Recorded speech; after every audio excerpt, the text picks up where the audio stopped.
Have you made a separate board? Separate by separate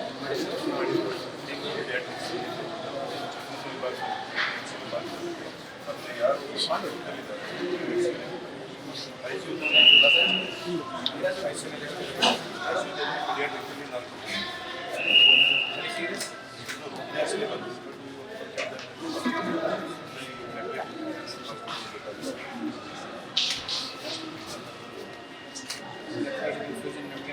Problems.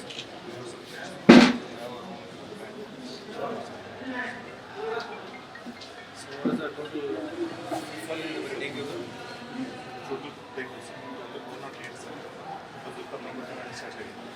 Actually, what we want, next what we want. So right, total the cannot decide. Child small. Suspects. You are with Robust. After I go to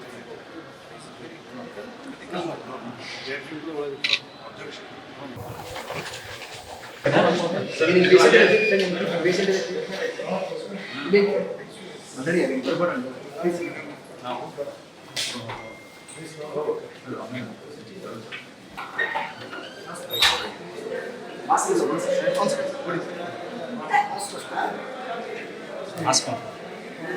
Oh, that's up on the bill. Sir.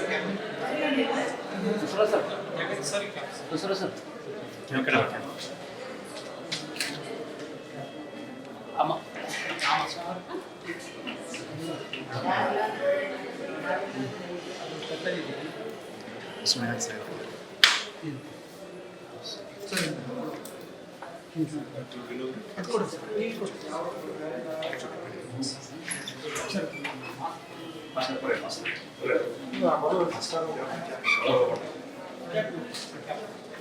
Last thing ತಗೋಬಹುದು. So ಈಗ ಅನಿಸ್ತದೆ sir, but still not ಅಡಕ್ಟೆಡ್. ಮೊದಲಿಗಿಂತ for better sir, but definitely Not to the standard. same assessment 200 assessments sir, only 87 assessments are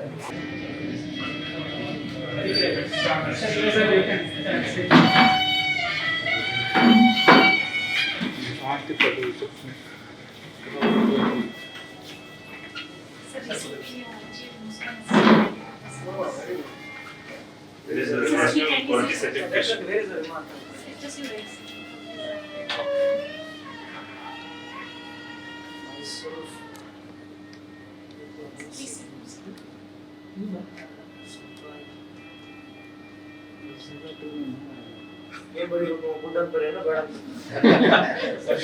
So what do you feel, sir? Yes, sir. ಇಡೀ ರಾಜ್ಯದೊಳಗೆ ಜಾಸ್ತಿ ಆಗ್ತಿದೆ. ಜಾಸ್ತಿ ಇದೆ. ನಮ್ಮ ಸ್ಟ್ಯಾಟಿಸ್ಟಿಕ್ಸ್ ಪ್ರಕಾರ we are okay comparatively other districts. ಈಗಿರ್ತಕ್ಕಂಥ ನಮ್ಮ ಜನವರಿಯಿಂದ ಇಲ್ಲಿವರೆಗೆ ಸುಮಾರು 330 ಪಾಸಿಟಿವ್ ಇದೆ. ಆಮೇಲೆ ಇದರಲ್ಲಿ ನಮಗೆ 4 ಡೆತ್ಸ್ ಆಗಿದೆ. ಸೊ ಪ್ರಿಮ್ಯೂಚರ್ಲಿ ಇದು ಚಿಕ್ಕ ಮಕ್ಕಳು ಡೆತ್ಸ್ ಆಗಿರ್ತಕ್ಕಂಥ 4 ಮಕ್ಕಳು ಬಿಟ್ವೀನ್ 6 months ಆ್ಯಂಡ್ 10 years ಒಳಗೆ ಆಗಿರ್ತಕ್ಕಂಥ ಮಕ್ಕಳು ಡೆತ್ ಆಗಿದ್ದಾರೆ. ಇಲ್ಲಿ ನಮಗೆ ಬೇರೆ ಜಿಲ್ಲೆಗಳಿಂದ ಬರ್ತಾರೆ. ಧಾರವಾಡ ಜಿಲ್ಲೆಯಿಂದ ಆಗಿರ್ತಕ್ಕಂಥ ಒಂದು ಮಗು, ಬೇರೆ ಹಾವೇರಿಯಿಂದ ಬೇರೆ ಬೇರೆ ಜಿಲ್ಲೆಗಳಿಂದ ಬಂದಿರತಕ್ಕಂಥ ಮಕ್ಕಳು ಸೇರಿ ನಾವು ಲಾಸ್ಟ್ 4 ಚಿಲ್ಡ್ರನ್ ನಾವು ಕಳ್ಕೊಂಡಿದ್ದೀವಿ ಇಲ್ಲಿ. ಸೊ ಅವೇರ್ನೆಸ್ ಪ್ರೋಗ್ರೆಸ್ ನಡೀತಾ ಇದೆ. ಸೊ ಇಲ್ಲಿವರೆಗೆ ಧಾರವಾಡ ಜಿಲ್ಲೆದು ನಾವು ಹೇಳಬೇಕಾಗಿದ್ದರೆ ನಿಯಂತ್ರಣದಲ್ಲಿದೆ. So we don't have much deaths ಒಂದು. ಆಮೇಲೆ ಈಗ ಕೇಸಸ್ಸು ಜಾಸ್ತಿ ಇನ್ಕ್ರೀಸ್ ಆಗ್ತಾನೆ ಇದೆ. ಆಮೇಲೆ ಸ್ಯಾಂಪಲ್ಸ್ ಕೂಡ ಜಾಸ್ತಿ ಡ್ರಾ ಮಾಡ್ತಾ ಇದ್ದಾರೆ. ಮೋರ್ಲೆಸ್ ಇವತ್ತು 2 ಆಸ್ಪತ್ರೆಗಳು, ನಾವು ನಮ್ಮ ಜಿಲ್ಲಾಧಿಕಾರಿಗಳು, ಸಂಬಂಧಪಟ್ಟ ಇಲಾಖೆ ಎಲ್ಲ ಅಧಿಕಾರಿಗಳ ಜೊತೆಗೆ 2 ಆಸ್ಪತ್ರೆಗಳು, ಧಾರವಾಡ ಹಾಗೂ ಕಿಮ್ಸ್, ಇವತ್ತು 2 ಆಸ್ಪತ್ರೆಗಳು ನಾವು ಇಲ್ಲಿ ಬಂದು ವಿಸಿಟ್ ಮಾಡಿದ್ದೀನಿ. ವಿ ಆರ್ ಇನ್ ಕಂಟ್ರೋಲ್ನಲ್ಲೇ ಕಾಣ್ತಾ ಇದೆ. ಸೊ ನಮ್ಮ ಮುಖ್ಯಮಂತ್ರಿಗಳು ಆದೇಶ ನೀಡಿದಂಗೆ ಸ್ಪೆಷಲ್ ವಾರ್ಡ್ ಏನು ಮಾಡಬೇಕು, ಅವು 2 ವಾರ್ಡ್ಗಳು ಇದ್ದಾವೆ. ಇಲ್ಲಿನೂ ವಾರ್ಡ್ ಇದ್ದಾವೆ. ಇಲ್ಲಿ ಎಕ್ಸ್ಟ್ರಾ ಇನ್ನೂ 60 ಬೆಡ್ಸು ವಾರ್ಡ್ ಕ್ರಿಯೇಟ್ ಆಗಿ ಆ ಫೆಸಿಲಿಟಿ ಇದೆ. ಅಲ್ಲಿ ಕೂಡ ನಮ್ಮದು 3 ವಾರ್ಡ್ ಇದ್ದಾರೆ. ಒಂದು ಚಿಕ್ಕ ಮಕ್ಕಳಿಗೆ ಒಂದು ವಾರ್ಡ್ ಇದೆ, ಫೀಮೇಲಿಗೆ ಒಂದು ವಾರ್ಡ್ ಇದೆ, ಮೇಲಿಗೆ ಒಂದು ವಾರ್ಡ್, 3 ವಾರ್ಡ್ ಕೂಡ ಅಲ್ಲಿ ಮಾಡಿದ್ದೀವಿ. ಹಂಗಾಗಿ ಏನು ಇನ್ಫ್ರಾಸ್ಟ್ರಕ್ಚರ್ ಕ್ರಿಯೇಟ್ ಮಾಡಬೇಕಾಗಿತ್ತು ಆ ಇನ್ಫ್ರಾಸ್ಟ್ರಕ್ಚರ್ ಇದೆ. ಆಮೇಲೆ ಥಿಂಗ್ಸ್ ಆರ್ ಅಂಡರ್ ಕಂಟ್ರೋಲ್. ಎಷ್ಟು ಕೇಸ್ಗಳಿದೆ ಇಲ್ಲಿ ಇವತ್ತು ಜಾಸ್ತಿ ಇಲ್ಲ ಕೇಸಸ್, ಈಗ ರೆಗ್ಯುಲರ್ ಇದೆ. ಇವತ್ತು ಇದೇ ತಿಂಗಳು ತೊಗೊಂಡ್ರೆ ಸುಮಾರು 108 ಕೇಸಸ್ ಸ್ಯಾಂಪಲ್ಸ್ ಡ್ರಾ ಮಾಡಿರೋದು. ಅದರಲ್ಲಿ 9-10 ಸಿಂಗಲ್ ಡಿಜಿಟ್ನಲ್ಲಿ ನಮಗೆ 30 ಇರಬೇಕು, 30 ನಮಗೆ ಪಾಸಿಟಿವ್ ಆಗಿ ಕಂಡು ಬಂದಿದ್ದಾರೆ. ಸೊ ಎಲ್ಲರೂ ಸ್ಟೇಬಲ್ ಆಗಿದ್ದಾರೆ. ಸರ್, ಇಲ್ಲಿರೋ ವೈದ್ಯರು ಹೆಂಗೆ ದಾರಿ ತಪ್ಪಿಸಾಕತ್ತಾರ ಅಂದ್ರೆ, ಮೊನ್ನೆ BJP ಅವರು ಬಂದಾಗ ಒಂದು ಧಾರವಾಡ ಜಿಲ್ಲೆಯಲ್ಲಿ ಡೆತ್ ಇಲ್ಲ ಅಂದ್ರು. ಇವತ್ತು 2 ಕೇಸ್ಗಳನ್ನ ನಿಮ್ಗೆ ಇಲ್ಲ, ಒಂದಿದೆ. ಒಂದು ಬೆಳಗಲಿ, ಒಂದು ಮತ್ತೆ ಈ ಲೋಕಲ್ ಅವ್ರ ಅಡ್ರೆಸ್ ಇರೋದು ಕೊಪ್ಪಳ ಅಂತ ಹೇಳ್ತಿದ್ದಾರೆ. ಮೊನ್ನೆ BJP ಅವರು ಮೀಟಿಂಗ್ ಮಾಡಿದಾಗ ಹುಬ್ಳಿ ಇಡೀ ಧಾರವಾಡ ಜಿಲ್ಲೆಯಲ್ಲಿ ಒಂದು ಡೆತ್ ಆಗಿಲ್ಲ ಅಂತ ಹೇಳಿದ್ರು ಇವರೇ, ಇಲ್ಲಿರೋ ಎಲ್ಲಾ ವೈದ್ಯರು. ಇಲ್ಲ, ಈಗ ನೀವಿದ್ರಿ ತಾನೇ ಈಗ ಮೀಟಿಂಗ್ನಲ್ಲಿ. ಸೊ ಅದು ಗುರುತಿಲ್ಲ, ಈಗ ಹೇಳಿರೋದು ಅವ್ರಿಗೆ ಏನು ಹೇಳಿದ್ರೆ ನನಗೆ ಗುರುತಿಲ್ಲ. ಸರ್ಕಾರದ ಮಾಹಿತಿ ಇರತಕ್ಕಂಥ ಪ್ರಕಾರ 4 ಆಗಿದ್ರಲ್ಲಿ 3 ಬೇರೆ ಜಿಲ್ಲೆಗಳಿಂದ. ಬೆಳಗ್ಲಿ ಅಂತ ಹೆಸರು ಕೊಟ್ಟಿದ್ರು ಕೂಡ ಶೀಸ್ ಫ್ರಮ್ ಕೊಪ್ಪಳ ಅಂತ ಹೇಳಿರ್ತಕ್ಕಂಥ. ಕರೆಕ್ಟ್ ಅಲ್ಲ? ಬೆಳಗ್ಲಿ ಅವರು ಅಲ್ಲಿಂದ ಕೊಪ್ಪಳಿಂದ ಬಂದಿರತಕ್ಕಂಥದ್ದು. ಒಂದು ಇಲ್ಲೇ ಆಗಿರ್ತಕ್ಕಂಥದ್ದು ಇದೆ.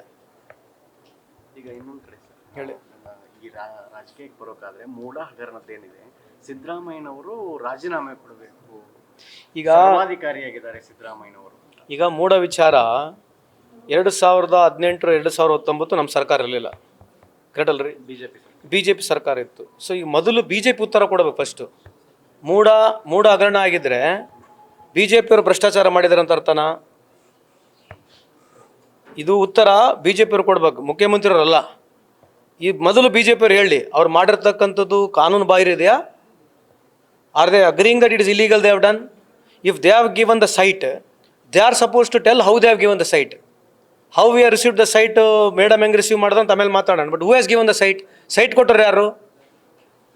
ಮೂಡ ಯಾರ್ದಿತ್ತು? BJP ಸರ್ಕಾರ ಇತ್ತು, ಬಸವರಾಜ ಬೊಮ್ಮಾಯಿ ಸಾಹೇಬರು ಮುಖ್ಯಮಂತ್ರಿ ಇದ್ದು. ಕರೆಕ್ಟ್ ಅಲ್ವಾ? ಸೊ ಬೊಮ್ಮಾಯಿ ಸಾಹೇಬರು ಮುಖ್ಯಮಂತ್ರಿ ಇದ್ದಾಗ ಸೈಟ್ ಕೊಟ್ಟಿರ್ತಕ್ಕಂಥದ್ದು ಅದು ಇಡೀ ಜಗತ್ ಜಾಹಿರಿದೆ. BJP ಅವರು ಒಪ್ಕೊಂತಾರೆ ಹಗರಣ ಆಗಿದೆ ಅಂತ ಹೇಳಿ. ರಾಜ್ಯದ ಜನತೆಗೆ ಮೋಸ ಅವರೇ ಮಾಡಿದ್ದಾರೆ ಅಂತ ಹೇಳ್ತಾರಾ? Who is responsible if they have given MUDA sites? They have given sites. So why did they give first of all? ಯಾಕೆ ಕೊಟ್ಟರು? ಸೈಟ್ ಯಾಕೆ ಕೊಟ್ರು ಅಂತವರು ನೀವು ಕೇಳ್ಬೇಕಲ್ವಾ? ನಿಮ್ಮ ಸರ್ಕಾರ ಇತ್ತು, ನೀವು ಯಾಕೆ ಸೈಟ್ ಕೊಟ್ಟರು ಅಂತ ಕೇಳ್ಬೇಕಲ್ಲ? ಸೈಟ್ ಕೊಟ್ಟರು ಅವರೇ, ಹಗರಣ ಆಗಿದೆ ಅಂತ ಹೇಳಿದ್ರೆ ಅವರೇನಾ? ಈಗ BJP ಅವರೇ ಮೂಡ ಸೈಟ್ ಕೊಟ್ಟಿರ್ತಕ್ಕಂಥದ್ದು ಇಡೀ ಜಗತ್ ಜಾಹಿರು ಗೊತ್ತಿದೆ. ಅವ್ರ ಸರ್ಕಾರ ಇತ್ತು, ಸೈಟ್ ಅವರೇ ಕೊಟ್ಟು ಅವರೇ ಹಗರಣ ಆಗಿದೆ ಅಂತ ನಮ್ಮ ಮುಖ್ಯಮಂತ್ರಿ ಮೇಲೆ ಆರೋಪ ಮಾಡ್ತಾರ? ಸೈಟ್ ಯಾಕೆ ಕೊಟ್ಟರು ಅವರು? ಈಗ ಸೈಟ್ ಕೊಟ್ಟಿದ್ದೆ ತಪ್ಪಂತೀರಿ ಅಲ್ರಿ, ನೀವು ಅವ್ರು ಹೇಳ್ಬೇಕಲ್ಲ. ಈಗ ಅವ್ರು ತಾನೇ ಹೇಳ್ತಿರೋದು ಸೈಟ್ ಕೊಟ್ಟವ್ರು ಅವರೇ, ಹಗರಣ ಆಗಿದೆ ಅಂತ ಹೇಳೋರು ಅವರೇ. ಈಗ ಯಾರು ಜವಾಬ್ದಾರಿ ಯಾರು ಇದಕ್ಕೆ? Who is responsible? ಅಂದ್ರೆ ಮುಖ್ಯಮಂತ್ರಿಗೆ ಸೈಟ್ ತಗೊಳ್ಳುವಾಗ ಇದು ನಾಳೆ ನನಗೆ ಸಮಸ್ಯೆ ಆಗಬಹುದು ಆ ತರದ ನಾಲೆಡ್ಜ್ ಮುಖ್ಯಮಂತ್ರಿಗಳು ಅಲ್ರಿ ಸೆಕೆಂಡ್ರಿ. ಫಸ್ಟ್ ನಾನು ಕೇಳ್ತಿರೋ ಪ್ರಶ್ನೆ, ಈಗ ಆರೋಪ ಅವ್ರು ನಮ್ಮ ಮೇಲೆ ಮಾಡ್ತಾ ಇದಾರೆ ಹೌದಲ್ಲ? ಆರೋಪ ಏನಿದೆ? ಏನು ಆರೋಪ ಏನಿದೆ? ಮೂಡ ಆರೋಪ ಹಗರಣದಲ್ಲಿ ಸಿದ್ದರಾಮಯ್ಯನವರು 50-50 ಹೌದ್ರಿ.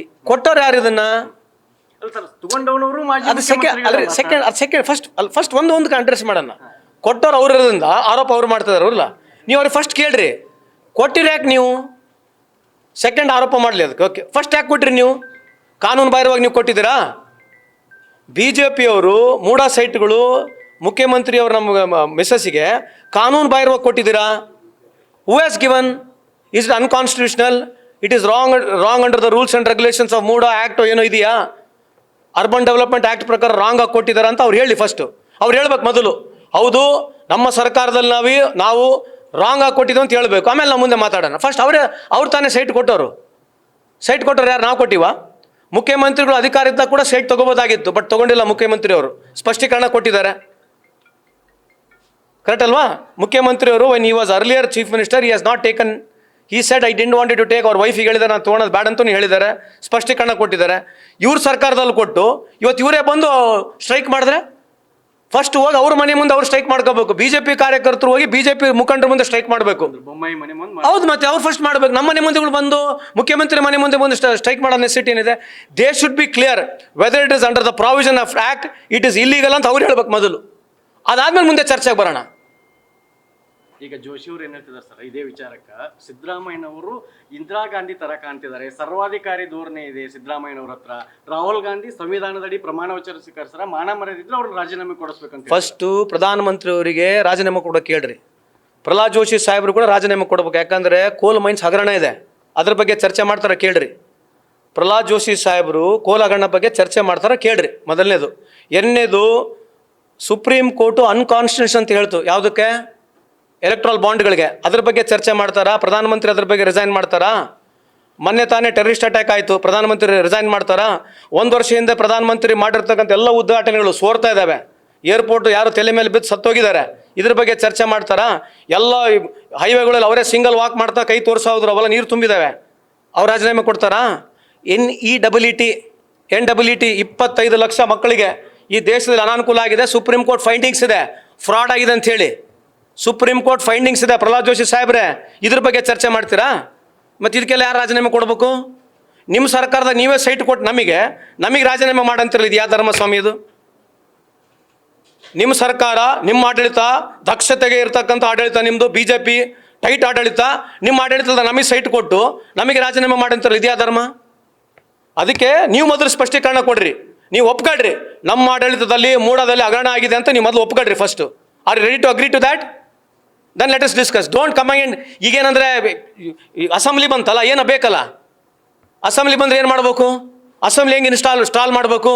ಈಗ ಪ್ರೊಸೀಡಿಂಗ್ಸ್ ಹೆಂಗೆ ಸ್ಟಾಲ್ ಮಾಡಬೇಕು? ಇದು ಒಂದು ಹಿಡ್ಕೊಳ್ಳೋದು, ಗಲಾಟೆ ಮಾಡೋದು, ಹೋಗೋದು, ಅದು ಬಿಟ್ಟರೆ ಇನ್ನೇನಿದೆ? ಪಾರ್ಲಿಮೆಂಟ್ನಲ್ಲಿ NEET ಬಗ್ಗೆ ಮಾತನಾಡಿಲ್ಲ ಪ್ರಧಾನಮಂತ್ರಿಯವರು. ಯಾಕೆ ಹೋದ್ರು? ರಷ್ಯಾದಲ್ಲಿ ಹೋಗಿ ಇವತ್ತು ಹೇಳ್ತಾ ಇದ್ದಾರೆ, ನಮ್ಮ ಇಂಡಿಯನ್ಸಿಗೆ ಯಾರು ನೀವು ಮಿಲಿಟ್ರಿಗೆ ಯೂಸ್ ಮಾಡ್ತಾ ಇದ್ದೀರಿ ವಾಪಸ್ ಬಿಡಿ ಅಂತ. ಅಂದರೆ ಇಂಡಿಯನ್ಸು ನಮ್ಮ ಮಿಲಿಟ್ರಿಗಲ್ಲಿ ರಷ್ಯಾಗೆ ಮಿಲಿಟ್ರಿಗೆ ಯೂಸ್ ಆಗಿದೆ ಅಂತ ಅರ್ಥ ಅಲ್ಲ? ಇದು ಯಾರು ರಾಜೀನಾಮೆ ಕೊಡಬೇಕು? ರಫೇಲ್ ಡೀಲ್ ಬಗ್ಗೆ ಯಾರು ರಾಜೀನಾಮೆ ಕೊಡಬೇಕು? ಇದ್ರ ಬಗ್ಗೆ ಏನು ಚರ್ಚೆ ಬೇಡ. ಪ್ರಹ್ಲಾದ್ ಜೋಶಿ ಸಾಹೇಬ್ರು ಇಲ್ಲಿ ಬರೋದು, ಅವ್ರಿಗೇನು ಅನುಕೂಲ ಆಗುತ್ತೆ ಅದು ಹೇಳೋದು, ಹೋಗ್ಬಿಡೋದು. ಇದು ಎಲ್ಲಿವರೆಗೆ ಮಾಡ್ತಾರೆ? 10 ವರ್ಷ ಜನಕ್ಕೆ ಸುಳ್ಳು ಹೇಳಿ ಅಧಿಕಾರಕ್ಕೆ ಬಂದರೆ ಇನ್ನೊಂದು 5 ವರ್ಷ ಆಗೈತೆ. ಇನ್ನು 5 ವರ್ಷ ಏನೈತೆ? ಇದೇ ಮೋದಿ ಅಂತ ಹೇಳ್ಕೊಳ್ಳೋದು ಬಿಟ್ರೆ ಏನಾಗೈತೆ? ಇಡೀ ದೇಶದ ವ್ಯವಸ್ಥೆ ಅವ್ರಿಗೆ ಗುರ್ತೈತೆ. ಅದ್ರ ಬಗ್ಗೆ ಚರ್ಚೆ ಮಾಡೋಕೆ ಹಿಡಿದ್ರೆ ನಾವು ಮಾಡ್ತೀವಲ್ಲ ಚರ್ಚೆ. Thank you. ನ್ಯೂಸ್ ಫಸ್ಟ್, ನಿರ್ಭೀತಿಯಿಂದ ನಿಮ್ಮ ಪರವಾಗಿ.